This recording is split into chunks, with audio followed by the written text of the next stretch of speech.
Welcome to the Breakfast Show on Faith FM with Skafy and Lindsay. This is the best place to start your day with positive and uplifting thoughts. You're listening all across Australia on 87.6, 87.8 or 88, depending on where you are in Australia, or you can listen to us through our Faith FM app wherever you are in the world. And if you're listening live, today is Monday, the 23rd of Feb. And you can also join us through the Faith FM app if you haven't downloaded yet. I was talking to someone and they said, you know what? I love the app because with the radio in some places, there's mountains, there's interruptions, but not with the app. You can just listen through the entire show with the power of the internet.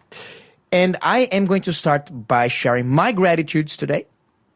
I'm grateful for nerding out on geography and books. Look, I was a happy person because one of my favorite Bible commentary series of all times went on a 60% sale. I have been eyeing these books. We're talking about like 50 books that are very thick. That thick, really thick. And I was always eyeing them, but I was just like, man, I don't want to fork out that much.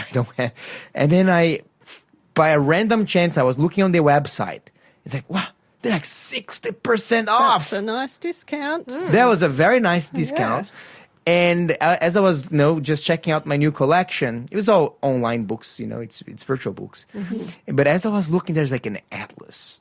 Oh, nice. And I was like, I'm going to read this. Mm-hmm. And I was reading about the geography of the Bible lands, and I learned where the physical boundaries of the Middle East, because I always thought that the Middle East was just like a bit of an arbitrary kind of a region. Kind of, but it's splat, but no. Yeah, it turned out it's not. There's actually mountains on the top and seas on the to the east and the bottom, and rivers and mountains. Like it's actually a geographical area. Yeah, it's kind of like a geographical boundary. Yeah, right. Yeah, which is something really cool. So I was just sitting down. I was waiting for my phone battery to be replaced at the shopping center. I had like 2.5 hours to kill. I was just like reading and nerding out.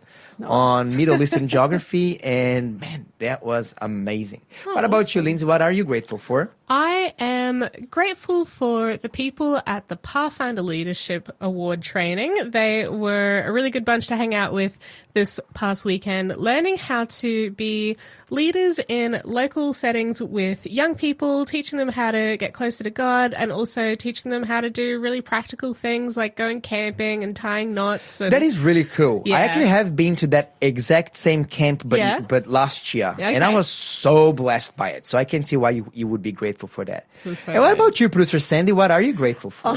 I'm grateful for click and collect shopping because I don't love to go and walk up and down the aisles. Oh, really? No, I spend too much. And also I have this thing like I have to put it in the trolley and then I have to take it out of the trolley and have to put it it's a lot. So I'm grateful for click and collect shopping. Shout out click and collect, whoever came with that idea. I think it's actually a great idea. Yeah. Sometimes, look, I am the kind of person that I like to go to the supermarket and I walk every aisle and I look at every product. Yeah. And I like to see like what's the novelties. But sometimes the click and collect is a blessing, particularly if you're running short of time. Yeah, that's right.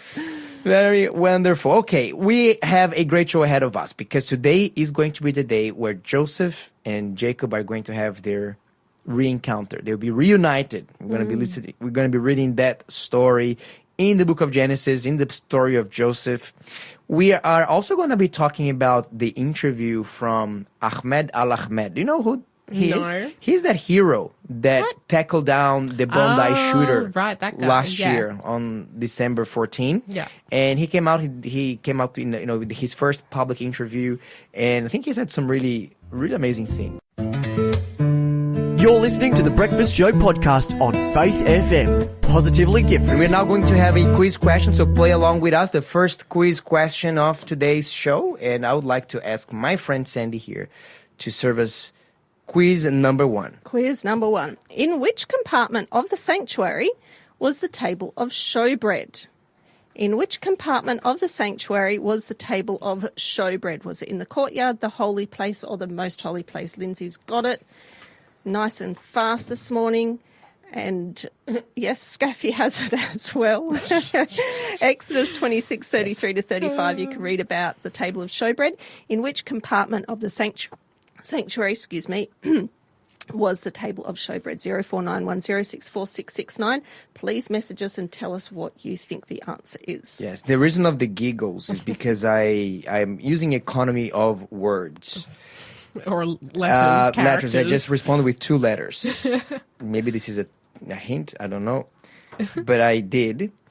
And speaking of which, actually, I learned something quite amazing. I was having this conversation with a friend of mine, and we were talking about, some of the evidences for or against intelligent design. And I was in the camp of talking for intelligent design, and he was thinking, no, actually, there's evidence of bad design or evolution just taking some bad shortcuts. And have you heard about the laryngeal nerve in giraffes? The whole story about that? I don't know. Maybe. I know that there's like a sponge in their brain for the blood, or like there's different things going on. That is a big physiology. Yeah, no, but that's not that. So what happened is that there's this nerve that goes from supposed to go from the brain to the larynx to control the voice box. Okay. All mammals have that. Sure. But in the case of the giraffe, instead of going like in a straight line from the brain through the larynx, which is like super short, it actually goes all the way down the neck, loops around the heart, and then goes back up to a very close place. Interesting. So why the detour? So that's the question. So there is a very famous video of Richard Dawkins in the middle of a dissection of a giraffe, a real giraffe. Yep. Was a young giraffe. Has once been alive. She died, and they decided, hey, let's make a show while a specialist dissects the giraffe and see what we can find. Okay. And it was in the kind of a setting of a university classroom. And then the lady that was dissecting the animal very skillfully, she pointed out hey, this is the laryngeal nerve. It's really going around. And then Richard Dawkins jumped in and concluded, this is a great example of bad design. If there was intelligent design, it would have been going to like just a straight line. But this is the example of a historical feature that was so in fishes, and because from fishes it just kept a lot of expanding. So sure. that was the argument from Sir Richard Dawkins. Okay. It turns out that massive nerve, it's not only there to serve the vocal box of the giraffes or other animals. Like actually, that the same thing happens with us. We have the exact same nerve, it's just that we don't have so big of a neck. But it turns out that even in humans and in giraffes, that nerve not only serves the vocal box, but also serves all of the muscles, and it helps with the with swallowing process. So it actually connects all around and receives and sends information to a whole bunch of muscles. So instead of looking at that as like a bad design, actually this is a really good design, because with one nerve you're actually serving 1,000 functions instead of having a whole bunch of cables. It's like cable management. Yeah. Why have like 10,000 cables if you can have one cable that loops around and just does everything for everyone? There you go. That is cool. So this is another thing that I nerded out yesterday a little bit, and really? Was I loved that in it. Your That's not in my commentaries? That was not in my commentary series. Where did you stumble across that?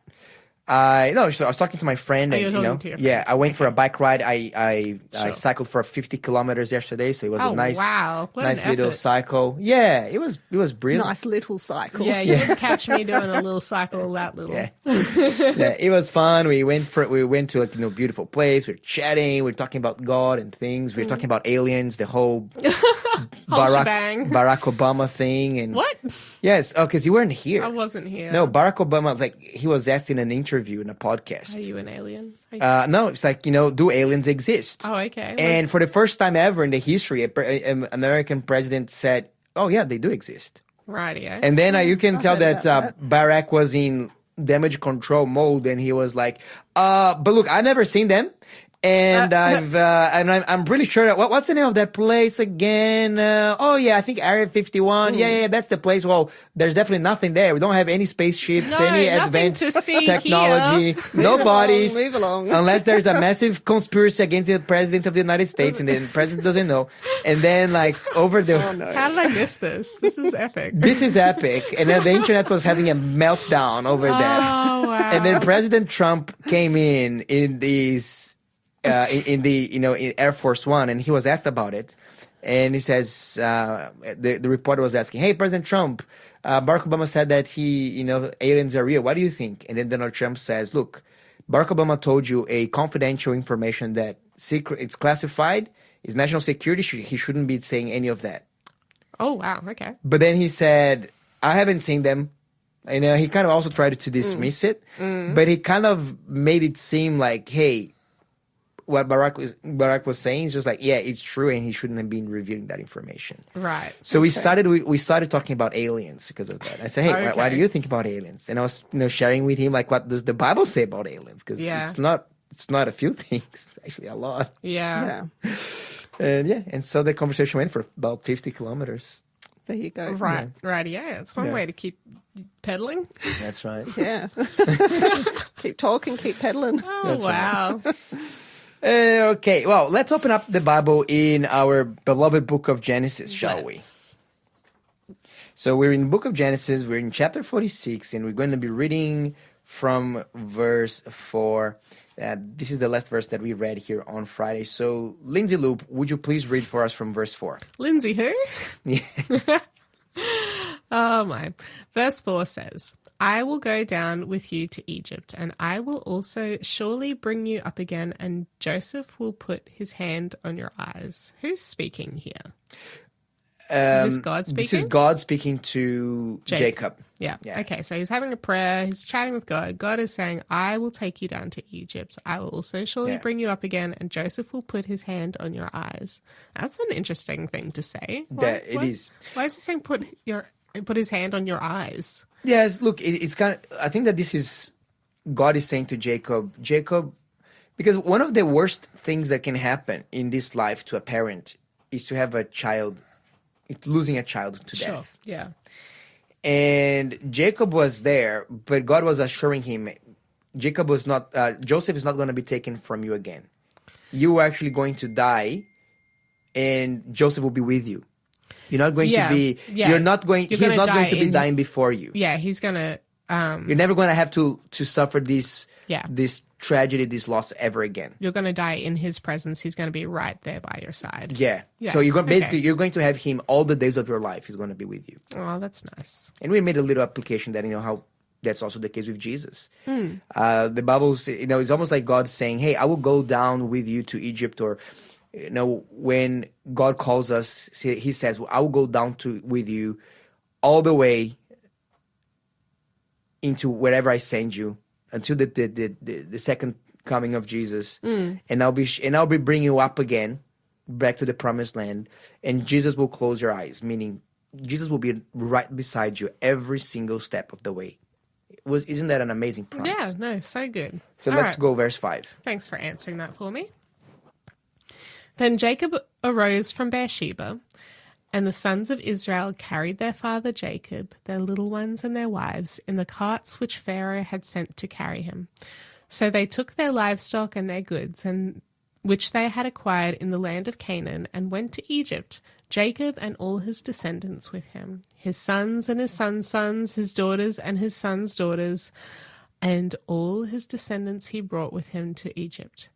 Now these were the names of the children of Israel. Yeah, just a pause here. Did you know that What? there were more daughters than just Dinah? I don't think I've ever picked up on that before, but I was just thinking as I was reading that, daughters, plural. Yeah. Yeah, so not just Dinah. It's fascinating how we talk about the male line in the Bible a lot, but we kind of gloss over women. Yeah. That's just interesting to me. I know I don't think it's particularly against women necessarily, but there's just a specific line that we're looking at. Yeah, I think we're talking about Look, there's a few things here, but indeed, in the Bible, you often read more stories about men than women, even though Yeah. there are lots of stories about women as Yeah. well. And they were there because they have to be. And Yeah. They're very special in their own right. Absolutely. But at the same time, the public life was pretty much lived by men. men. Yeah. Women, they were living a more private life at home, looking after the family, looking after the home. That was how the patriarchal society organized themselves back in the day. So there's not as much happening from that end. And I think that this is reflective of the culture. Certainly not as some people would want to make it seem that, oh, God is, sexist and God, no, God loves men and women the same way. Men and women can be used by God in the exact same way. But when you read the Bible story, because the external world was mostly lived and interacted by males for various reasons, it was a very dangerous place. Yeah. It was very like to go on a route like this to Egypt or wherever. Like, do you have any idea of how many Dangers were. gangs of bandits of Yeah. desert dwellers were there? It was not a few. Yeah. It was like super dangerous. Yeah, the Amalekites lived in that general area, and they were often attacking the Israelites later down the track. Yeah. So, lots of different dangerous, Lots of different things, dangerous going things, on. the way that the economy Wild animals. divided themselves and so on. That's that. So, but it's interesting here to see that Jacob have had more daughters, Yeah. more than that Dinah. Dinah, the only reason that Dinah is mentioned because that was a specific big issue kind that of blew story. up with the brothers particularly. Yeah, Yeah. yeah. Yeah, interesting. No, Okay. I had always thought it was maybe just Dinah and then the other 12 boys. Yes. There you go. I wonder how many daughters there were. Like, we don't get told. It's just something No. to wonder. We'll find out in heaven. Yeah. Verse 8. Verse 8. Now these were the names of the children of Israel, Jacob and his sons who went to Egypt. Reuben was Jacob's firstborn. The sons of Reuben were Hanok, Palu, Hezron, and Carmi. Okay, let's play a little name bingo here. You let me know if you have heard any modern day persons, any person that you've met with these names. I actually have met a Palu. Okay. Actually, this was his surname. Sure. His name was John Palu, but written exactly like the Bible writes it, P-A-L-L-U. And I was thinking, man, where is that name coming Yeah. from? Kind of like second name, and there you go. And have you met any Hezrons? I have a friend that's a Hezron. You do? Mm-hmm. No, I don't know. Okay. I do know a Carmi. Oh, It's a really? female Carmi. Okay. Yeah. Nice. Okay, let's go for the next one, Simeon. The sons of Simeon were Jemuel, Jamin, Ohad, Jachin, Zohar, and Shaul, the son of a Canaanite woman. Interesting. Okay, so look, I know a Jamin, Yeah? and shout out Jamin if you're listening. I know a Jachan. Yeah? And you know what? This Jachan is very interesting. The Jachan that I know I don't know him like personally as a friend. He was just a Yeah. famous French Brazilian chef. Okay. French French Brazilian. Yeah, like he was French, but then he became Brazilian, naturalized and Right, everything. But Jachan is actually a very interesting name because in the Temple of Solomon, Yeah. at the very entrance of the temple, they had two massive big pillars. The pillar of Boaz or something? And So then- so each pillar has a name. Yeah. One was called Boaz, Mm-hmm. the other was called Jachan. There you go. All right. Sometimes I play with my kids, and the kids ask me, Daddy, how do you do something? Or if I'm carrying something heavy, Daddy, how do you do that? And then I point to my biceps and say, I didn't do it. It's like, who did it? It's like, Boaz and Jachan. It's a funny way to memorize it. Wow. Okay. Zohar, and then Shaul. Shaul is the same name as the King Saul. Yeah, King Saul. Saul, yeah. Interesting. Next one. Yeah. The sons of Levi were Gershon, Kohath, and Merari. All right. So Levi, no Levi, but Gershon, very popular name in Brazil. Yeah? Very popular name. Interesting. Kohath and Merari, never seen. Well, wasn't Kohath later down the track? What? Weren't these? Korah. Oh, okay. Yeah. All right. Moving on. The guy that was like, challenging Moses's Yeah. leadership, Yeah. and it was, judged by God pretty intensely. Yeah. Yeah. The sons of Judah were Onan, Shelah, Perez, and Zerah. But and Onan died in the land of Canaan. The sons of Perez were Hezron and Hamul. Yeah. Okay. Well, in this list here, I don't think that anybody in their mind would name anyone or Onan. Did you notice that they there's are very wicked people? two Hezrons, two cousins named Hezron? Yeah. The son of Yeah. Reuben and then the son of Judah. Yeah. That's right. I never noticed that. No. Perez's son was Hezron. The sons of Perez was They were Hezron. second cousins Yes. once removed. There you go. And that Hezron happened to be in the lineage of Jesus, by the way. So it was a great, Yeah. great, great grandfather of Jesus. Interesting. Hezron, the son of Perez. I have that in my family as well. My name is Joseph, and I have a cousin named Joseph, so it's not an unusual thing. My name is Lindsay. My dad's name is Lindsay. Oh, there you go. There you go. Yeah, even more unique. Yeah, that's really weird. Anyway, moving along. The sons of Issachar were... Issachar. Issachar were Tola, Puva, Job, and Shimron. Yeah, there you go. Job. Like, why is there a Job? But I guess Job, like the book of Job, was written or was set in a time before Abraham, wasn't it? I think it's around the time of Joshua.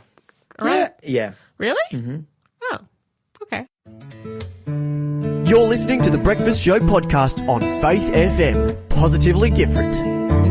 Sandy, who is going to give us the answer to the quiz question. So please, Sandy. Yes. In which compartment of the sanctuary was the table of showbread? And the answer was in the holy place. And we had David and Sherry playing along on the chat this morning. So nice to have well done, them friends. up bright and early. And the second question for today is, who did God seek to kill in an inn? Who did God seek to kill in an inn? And listeners can go to Exodus 4:24 to 26. Who did God seek to kill in an inn? I'm getting blank looks here from Skafy and Lindsay. I think I know, but I'm not just 100% sure Yeah. about this well, detail. I don't know about an inn. No, that is not correct, Lindsay. Inn. In an inn, yeah. I'll Exodus say- And the word 74. seek is in inverted commas, yes. I would say this. Skafy's Did I got get it right? Yes, Yeah. you've got it right. It was in inverted commas. Yeah, so, I mean, does God really... Hold on. Yes, Okay. correct answer. You got- Inn. you got- I never thought of it. I never really paid attention to that in detail. So listeners, Yeah. 0491 sense. 064669, who did God seek to kill in an inn? Exodus 4:24 to 26, 0491 I want to 064669. check that inn Check part. that one, and yes, and I will actually check also later on during the next music break. Sorry, I'm gonna did check you say the Hebrew 6? because in 4. is a word that has normally a very poor translation in the Bible. We know how Okay. there is no time for Jesus' parents There's no room in at the inn. Yes. It was the word in Greek was not in at all. Okay. It's on the guest house or in the guest room. Okay. The word that is used for inn correctly is in the Good Samaritan story. Oh, right. In chapter 4, verse 24, they were at an encampment. Okay. So, but you're not reading Maybe the it's- KJV, are you? yeah, well, I don't know. It depends good what old- New King James. Yeah, what, so the new one's translation too shall modern. use Probably us. this one is the old KJV. Probably use They that were word just in. in a tent, bro. At an oasis, maybe. I don't know. Yeah, well, we'll find out. We will. A traveling Wasn't a stop. motel, Who knows? though. We Who will knows? clarify, but who was the Yeah. person? We want to know the name of the person whom God threatened to kill at an inn or the encampment or the Yes. oasis or at a certain place in the middle of a journey. That's They right. weren't at home. No, they No. were not at home. So, yeah, we want to hear from our listeners, 0491 064669. Alrighty. Okay, let's get back to our Now, Genesis. we here. did a bit of research during the song. Yeah, because talk about Job, right? Yeah. And I mentioned that Job was around the time of Joshua. And I was like, I don't know. Yeah, Was it? look, it's not explicitly said that, but the word, one of the things that give away is the word kesita, which is the word for money in the book of Job. And kesita, we find it 2 other times mentioned. One at the times of Jacob, when he bought Shechem, a land in Shechem for 100 kesitas, and then in Joshua. So it had to be between Jacob and Joshua. Most people place him around the time of Jacob. Okay. Yeah. Yeah. like the patriarchs around the time. Can be a little bit before, can be between Abraham and Moses that time. Probably the earlier, between Moses, Jacob, and Isaac and Jacob. Yeah, and I was just saying while we were chatting about this that I've always heard that the book of Job was the first book that Moses ever wrote. I think that's tradition, I believe, and it would make sense to me because it has a very wilderness kind of theme to the book of Job.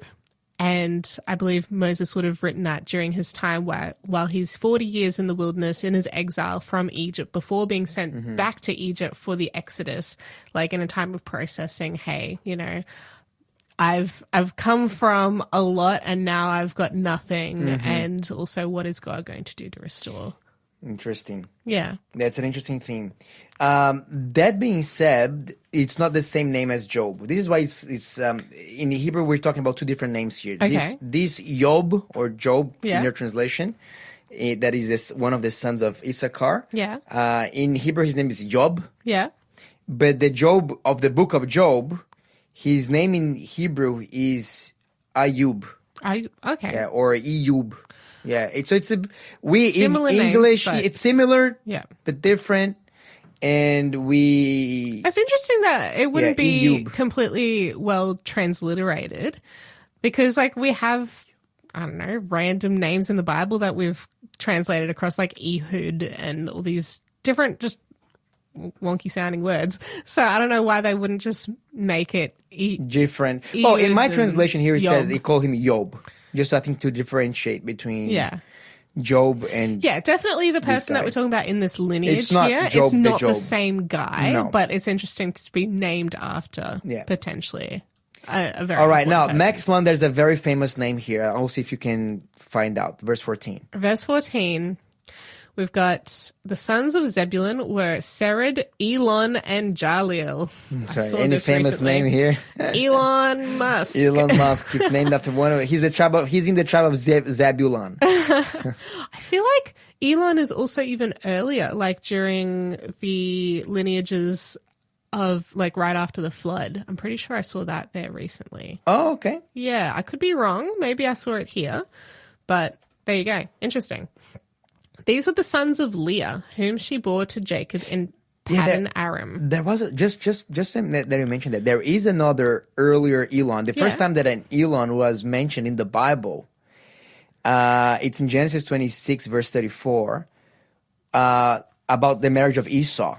Yeah. So Esau was 40 years old when he married Judith, the daughter of Beeri the Hittite, Yep. and Basemath, the daughter of Elon the Hittite. So the first Elon was a Hittite. Okay. There you go. It's a bit of a Canaanite name. Did see it recently. There you go. All right, next one. Let's see the sons of Leah, verse 15. Yeah, so these were the five sons of Leah, whom she bore to Jacob in Paddan Aram, with his daughter Dinah. So Leah was the mother of Dinah. All the persons, his sons and his daughters, were 33. The sons of Gad were Ziphion, Haggi, Shuni, Esbon, Eri, Erodi, and Areli. Yeah, look, I know one Areli. Yeah, It's a girl's name, the one that I know. It's a pretty name. Yeah, it is a beautiful name. I think this was a boy, though. The sons of Gad were. Yeah, it was a boy. Yes. I don't remember Rodi, but I definitely met an Eri before. And Haggi, very similar to Haggai. Yeah, I believe it means party in the Hebrew. Oh, really? Yeah, like this guy was just like having a good time. Okay. All right. And verse 17, the sons of Asher. The sons of Asher were Jimnah, Ishua, Isui, Beriah, and Sarah, their sister. Oh, look, there was another girl there. And the sons of Beriah were Heber and Malkiel. Yes. Look, Ishvi, in your Bible says Ishvi, is actually a very common name among the Jewish community. They render it as Zvi. Zvi. Zvi. Zvi. Yeah. Okay. Which is a cool name, 3 letters, Z-V-I. Asher, I know one Asher, and it's probably not one of the most common names. I've most met a few popular names. Ashers over the years. Have you? Yeah.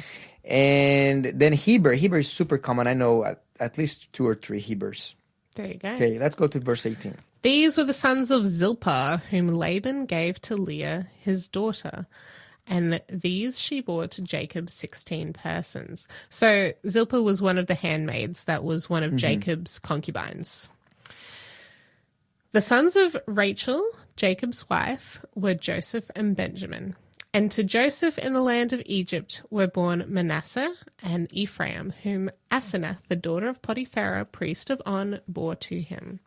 The sons of Benjamin were Bela, Becher, Ashbel, Gera, Naaman, Ehi, Rosh, Mupim, Hupim, and Ard. Yeah, look, let me just say, I just said these are my favorite names. So hard to say for some reason. I would love to have 2 kids named Muppin and Huppin.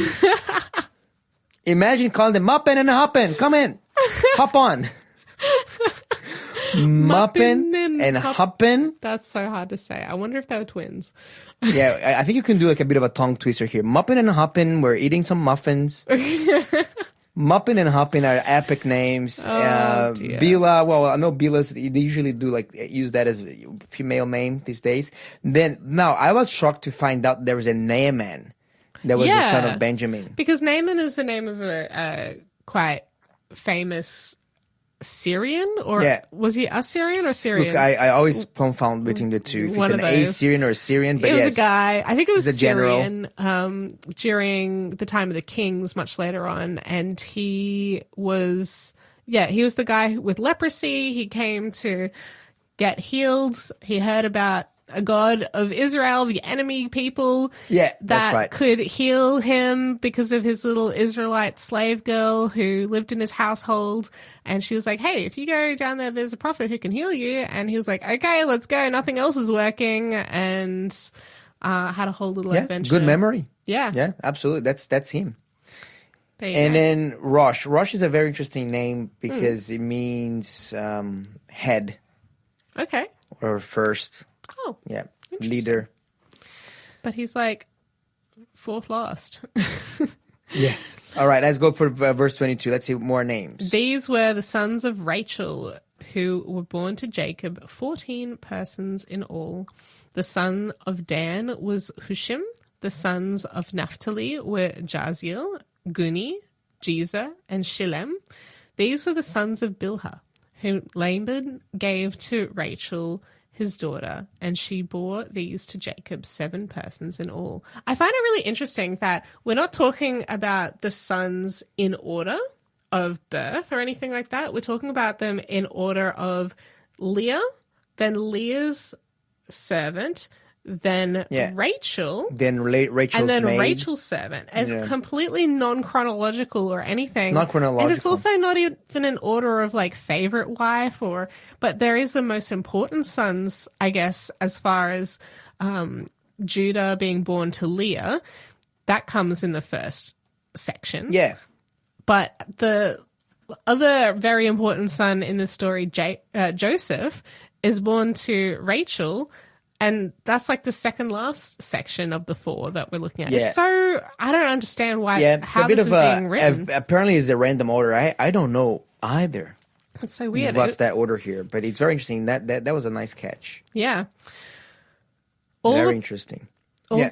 So these were the sons of Bilhah, whom Laban gave to Rachel his daughter, and she bore these to Jacob, 7 persons in all. All the persons who went with Jacob to Egypt, who came from his body, besides Jacob's sons' wives, were 66 persons in all. And the sons of Joseph who were born to him in Egypt were 2 persons. All the persons of the house of Jacob who went to Egypt were 70. Yes, and look, there appears to me that there's some. I'm wondering if there's some mathematical issue here. Not issue, but like because I get the impression that in some places we're seeing the numbers of just children, but in some others that they're also including sons of like the grandsons or people that are not related there. Let me give you one example here. There is like here the daughter of that. His sons and daughters number 33. Sons and daughters of Leah. Leah didn't have 33 sons. No, but her her descendants. Yes, but then again, so they are counting here descendants, Yes. probably. Yeah. And I haven't really counted here, but it doesn't look to me that there's like 33 names. But then when it comes to Joseph, there's only 2 people. Like, was it because probably they at that time they didn't have children, Manasseh and Ephraim? I don't know. I just found it a bit interesting. Joseph in the land of Egypt were born Manasseh and Ephraim, whom Asenath, the daughter of Potiphar, a priest of On, bore to him. Yeah.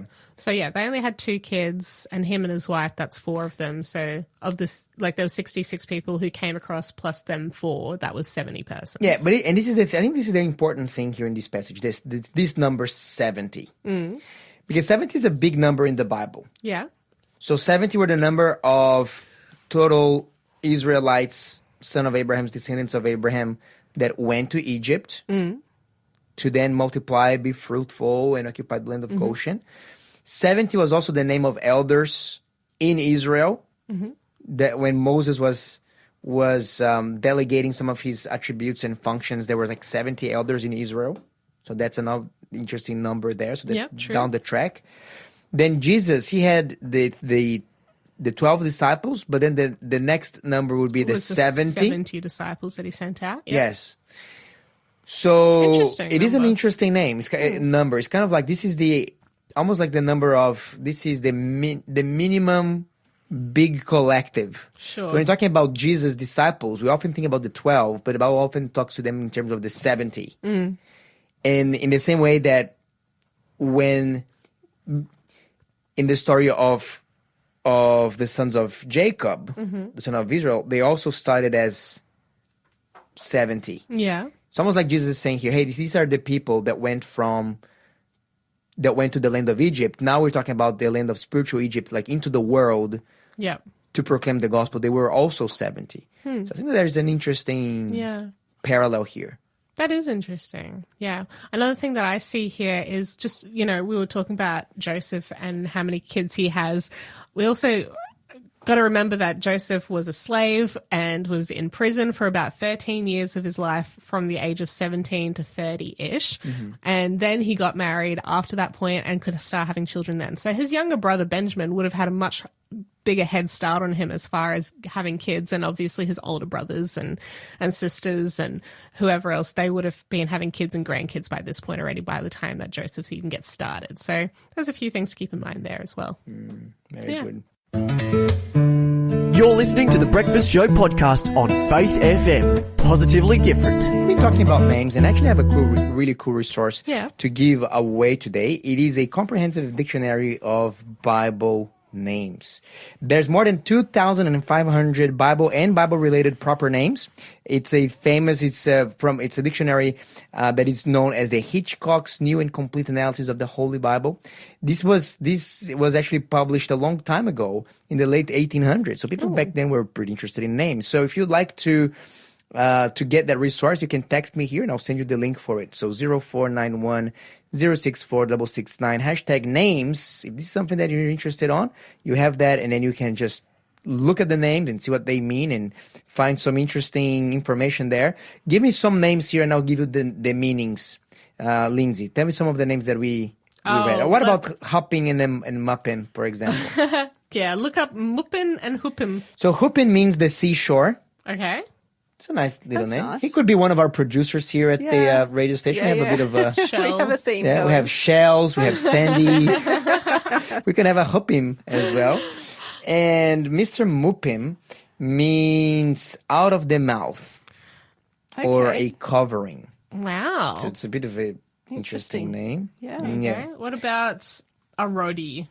Arodi. Arodi means... it's with E or with an A? Arodi. Let me see here. Interesting. It's not in the dictionary. Wow. Yeah. Okay. So there's not all the names. Apparently there's a few ones missing. Try another one. Ziphion. Ziphion. Ziphion. That's a cool name. I like it. Ziphion. Yeah. Ziff. I don't know if I would call a child it's, that. No. Sounds cool. Rolls off the So tongue. Ziphron means falsehood of a song or rejoicing. But what about Ziphion? Ziphion, it's not here, but there's Ziph. You're choosing all the ones that are not Yeah, here. the But there's a wilderness of Ziph. Ziph. Ziph, which is it's this mouth or mouthful or falsehood. Very easy. Why would you name your son anything to do with falsehood? I don't know. Maybe that person gave the name its meaning. I don't know. Yeah, that's a Yeah, good point. that's right. Yes. He was a false person, and then That's where the meaning comes that's from. how- That Let's guy. stick to it. Yes. Yeah. Yes.